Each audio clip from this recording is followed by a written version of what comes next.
श्री शिवाय नमस्तुभ्यम। हर हर महादेव। दोस्तों, आप सभी लोग जानते हैं कि 13 फरवरी 2026 यानी शुक्रवार को पड़ रही है फाल्गुन महीने की विजया एकादशी तिथि। और दोस्तों, ये वो तिथि है जो फाल्गुन महीने में पड़ने वाली सबसे बड़ी तिथि है, क्योंकि यह शुक्रवार के दिन पड़ रही है और इसका बहुत ही बड़ा और विशेष महत्व होता है। पूज्य गुरु जी ने कहा है, अगर कभी भी मौका लग जाए और फाल्गुन महीने की वाला विजया एकादशी शुक्रवार को पड़ जाए तो आप लोगों को 11 चावल के दाने वाला उपाय तो अवश्य ही करना चाहिए। और इन दोनों का संयोग बहुत ही कम आता है। और दोस्तों, पूज्य गुरु जी ने अपनी शिव महापुराण की कथा में बताया है, इस दिन आपको 11 चावल दाने वाला उपाय तो अवश्य ही करना चाहिए, क्योंकि ऐसा दिन पूरे साल में सिर्फ एक ही बार आता है। और दोस्तों, आप सभी लोग जानते हो कि शुक्रवार विजया एकादशी का अगर सबसे बड़ा कोई उपाय है तो वो 11 चावल के दाने वाला उपाय है। तो दोस्तों, इस शुक्रवार के दिन आप लोगों को इस 11 चावल दाने वाले उपाय को जरूर करना है। बहुत सारे लोग होंगे जिन लोगों ने इस उपाय को न किया हो, मतलब पूरा साल निकल गया और उन्होंने किसी भी दिन इस 11 चावल के दाने वाले उपाय को न किया हो। पर दोस्तों, आपके पास एक आखिरी मौका बचा हुआ है, जो कि 13 फरवरी के दिन है। तो इस दिन आप लोगों को इस वाले उपाय को जरूर कर लेना है, भले ही आपने पूरे साल भर इस उपाय को ना किया हो। पर अगर आपने इस फाल्गुन महीने में पड़ने वाली विजया एकादशी के दिन अगर इस वाले उपाय को कर लिया तो आपको इस उपाय को करने का वो फल मिलेगा जिसकी आपने कभी कल्पना भी नहीं करी होगी। इसीलिए आप लोग इस वाले उपाय को एक बार जरूर कर लेना, ताकि आप लोगों के हाथ से यह मौका ना जा सके और आपको इस उपाय को करने का फल मिल सके। दोस्तों, यह उपाय पंडित जी ने अपनी अभी की ही शिव महापुराण की कथा में बताया है, जिस उपाय को आज हम आपको बहुत अच्छे से समझाने वाले हैं। इस वीडियो को देखने के बाद इस उपाय को समझने के लिए आपको कोई और वीडियो को देखने की जरूरत नहीं पड़ेगी। तो चलिए दोस्तों, उपाय को शुरू करते हैं। देखिए, यह इस फाल्गुन महीने के शुक्रवार के दिन यह इतना खास होता है, इतना महत्वपूर्ण होता है। देखा गया है कभी कभी बड़े बड़े पूजा पाठ अनुष्ठान से जो मनोकामना पूर्ण नहीं होते, वो इस फाल्गुन महीने के एकादशी के दिन एक छोटे से उपाय करने से ही आपकी मनोकामना पूर्ण हो जाती है। और बहुत सारे लोगों ने इस उपाय को किया भी है और उनको इस उपाय को करने का फल भी जरूर मिला है। अगर आप लोग भी इस उपाय को शुक्रवार विजया एकादशी के दिन करना चाहते हैं तो आप इस उपाय को पहले अच्छे से समझ लेना, सुन लेना, उसके बाद करना। आपको इस उपाय का फल जरूर मिलेगा। और इस उपाय को कर लेने से आपके घर में चाहे किसी भी प्रकार की दुख और समस्या क्यों ना चल रही हो, आपको उसका कारण भी नहीं पता है कि भाई ये समस्या किस कारण से चल रही है, उसका कुछ भी कारण हो सकता है, जैसे पितृदोष हो सकता है या किसी भी तरह का मंगल दोष भी हो सकता है। तो इस दिन आप लोगों को यह वाला उपाय कर लेना है। यह एक ऐसा उपाय है जिस उपाय को अगर किसी विशेष दिन पर किया जाए तो भाई उस विशेष दिन का जो है वह तो हमें मिलता ही मिलता है।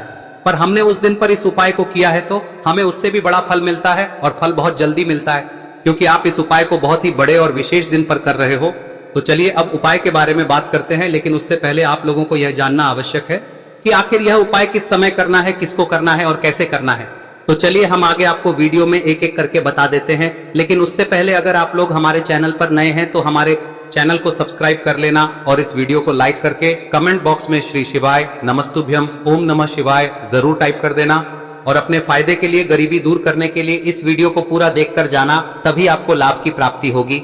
यदि आज आपने वीडियो को बीच बीच में से देखा, काट काट कर देखा, तो आपको जीवन में कभी सफलता हासिल भी नहीं होगी। दोस्तों, इस 11 चावल के दाने वाले उपाय को हमें इस विजया एकादशी के दिन कैसे करना है, किसको करना है, किस समय करना है और कहां पर करना है, ये सारे सवालों के जवाब आपको इस वीडियो में मिल जाएंगे। और जो ये वीडियो देखेगा भाई, उसको 11 चावल के दाने वाला उपाय जरूर करना चाहिए, क्योंकि इस दिन एक चावल के दाने का भी बहुत ही बड़ा और विशेष महत्व होता है। और जब बात आ जाए 11 चावल के दाने की, तो ये सोने पे सुहागा वाली बात हो जाती है और ये एक बहुत ही बड़ा उपाय हो जाता है इस शुक्रवार विजया एकादशी। तो अब दोस्तों, इस 11 चावल के दाने वाले उपाय को आखिर करना किसको है, सबसे पहले हम लोग वो बात जान लेते हैं। तो देखो, घर की जो बड़ी माताएं बहनें होती हैं, उन माताओं बहनों में से कोई भी एक बड़ी माता बहन इस वाले उपाय को कर सकती है। और दोस्तों, अगर आप चाहें तो अपने घर में से सभी सदस्यों को भी इसको करवा सकते हैं। अगर किसी व्यक्ति की खुद की कोई मनोकामना है, खुद की कोई दुख और परेशानी है जो कि वो अपने लिए ही करना चाहता है इस वाले उपाय को, तो वह खुद अपने लिए भी कर सकता है। बाकी अगर कोई घर में से ऐसा है जो कि अपने पूरे घर परिवार की सुख और शांति के लिए ये वाला उपाय करना चाहता है, तो भाई वो भी कर सकता है, उसमें भी कोई दिक्कत वाली बात नहीं है। कहने का मतलब यह है कि इस उपाय को हर के सदस्य भी कर सकता है और पूरे घर परिवार के सदस्य के लिए घर की बड़ी माताओं बहनों में से कोई एक माता बहन भी कर सकती है। माताएं बहनें अगर घर में उपस्थित ना हो या वो ये वाला उपाय ना कर पा रही हो तो फिर घर का कोई बड़ा सदस्य भी इस 11 चावल के दाने वाले उपाय को कर सकता है, चाहे फिर वो पुरुष ही क्यों ना हो, उसमें कोई भी दिक्कत वाली बात नहीं है। अब दोस्तों, इस 11 चावल के दाने वाले उपाय को हमें करना कहां पर है? हमें इसे शिव जी के मंदिर में जाकर करना है। बहुत सारे लोग प्रश्न करते हैं उपाय को करते समय, क्या हम इस उपाय को घर पर कर सकते हैं? तो इस वाले उपाय को आप घर पर नहीं कर सकते हो। इस वाले उपाय को करने के लिए आपको शिव जी के मंदिर ही जाना पड़ेगा। उसके बाद में दोस्तों जो अगला प्रश्न निकल कर आता है वो ये आता है इस उपाय को लेकर कि आखिर इस उपाय को हमें किस समय करना है, सुबह के समय करना है कि शाम के समय करना है? तो देखो, इस वाले उपाय को आप लोग सुबह के समय भी कर सकते हो और शाम के समय प्रदोष काल में भी कर सकते हो। अब अगर आप पूछो कि भाई सबसे उत्तम समय कौन सा रहेगा इस 11 चावल के दाने वाले उपाय को करने का, तो हम आपसे बस यही कहेंगे कि इस उपाय को आप सुबह के समय करेंगे तो ज्यादा बेहतर होगा। बाकी अगर प्रदोष काल शाम के समय भी करेंगे तो भी अच्छा होगा, उसमें कोई भी दिक्कत वाली बात नहीं है। तो अब दोस्तों जो अगली सबसे बड़ी और महत्वपूर्ण बात आती है वो ये आती है कि सुबह अगर हम उपाय को करेंगे तो हमें कितने बजे से लेकर बजे तक के बीच में करना है, और शाम के समय प्रदोष काल में करेंगे तो हमें कितने बजे से लेकर कितने बजे के बीच में करना है। तो देखो, सुबह जितनी जल्दी हो सके आप उपाय को करने की कोशिश करना। बाकी अगर किसी कारणवश लेट भी हो जाओ, थोड़ी देर भी हो जाए, तो 10 या 11 बजे तक भी आप उपाय कर लेना, पर 12 बजे से ज्यादा देरी ना हो, ठीक है? इस बात का ध्यान रखना। उसके बाद में दोस्तों अगर शाम के समय प्रदोष काल की बात करें, दोष काल का जो समय है होता है वो शाम के 6 बजे से शुरू हो जाता है। मतलब शाम के 6 बजे से लेकर 7 बजे के बीच का जो समय होता है ये समय प्रदोष काल का समय होता है। पर अभी जो मौसम चल रहा है इस मौसम में जो है शाम बहुत देरी से होती है, तो आप इस उपाय को 7 या 8 बजे के बीच में भी कर सकते हो। मतलब शाम के 6 बजे से रात 8 बजे के बीच में आप कभी भी इस वाले उपाय को कर सकते हो, उसमें कोई भी दिक्कत वाली बात नहीं है।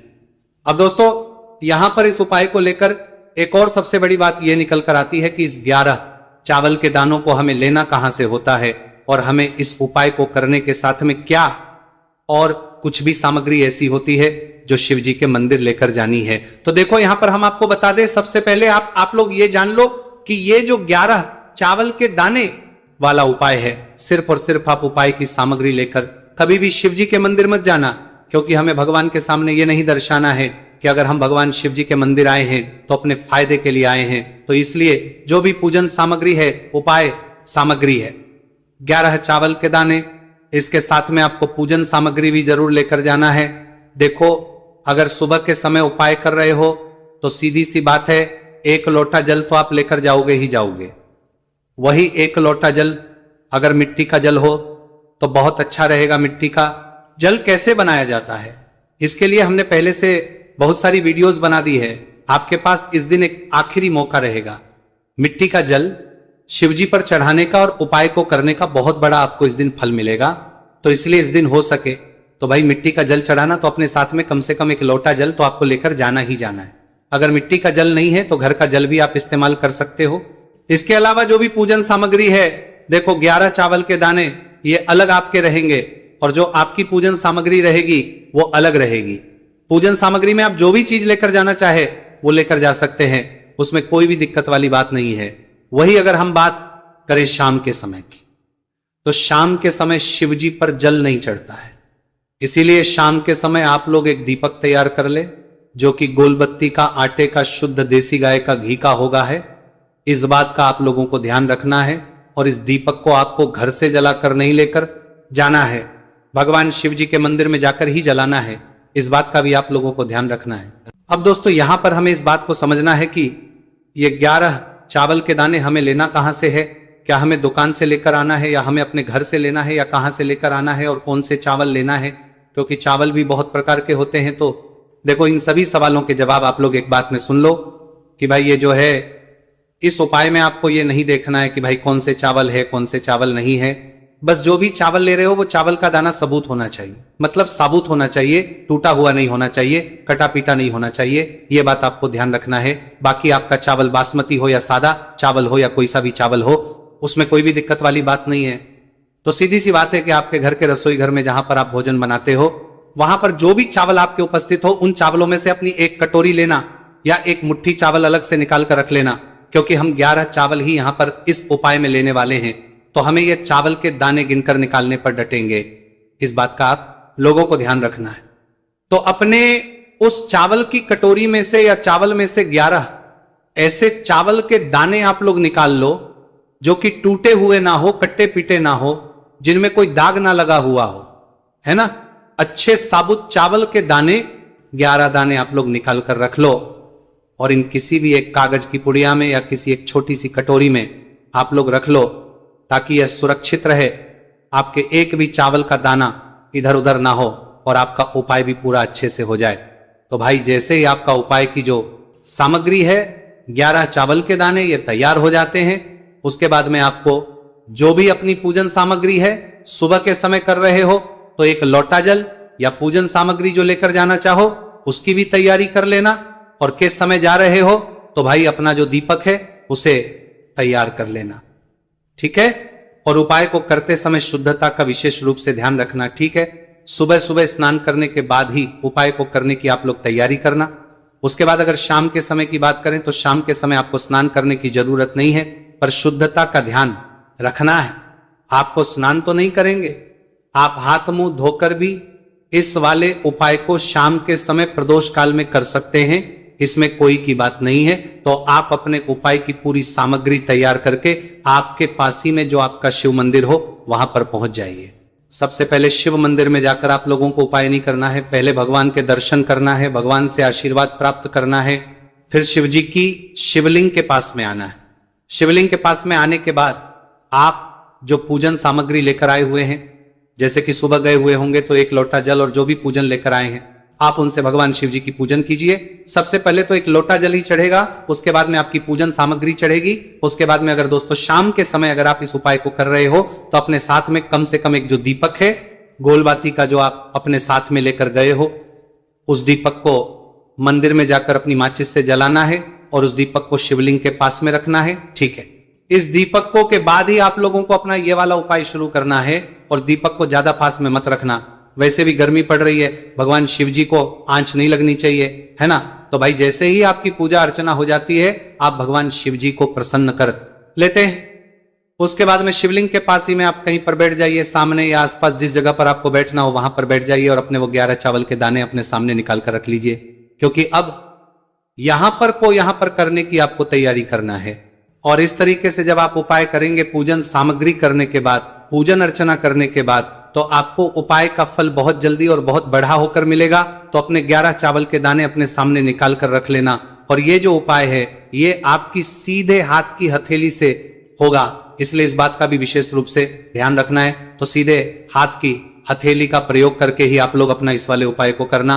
अपने सामने जो भी आपकी कागज की पुड्डियां हैं उसको रख लो, या कटोरी है तो भाई उसे अपने सामने रख लो और अपने वो 11 चावल के दाने निकाल लो, ठीक है। उसके बाद में दोस्तों अब आपको क्या करना है कि शिवलिंग आपके सामने होगी, तो आपने वो 11 चावल के दाने एक एक करके आपको शिव जी के शिवलिंग के ऊपर चढ़ाना है। कहां पर चढ़ाना है?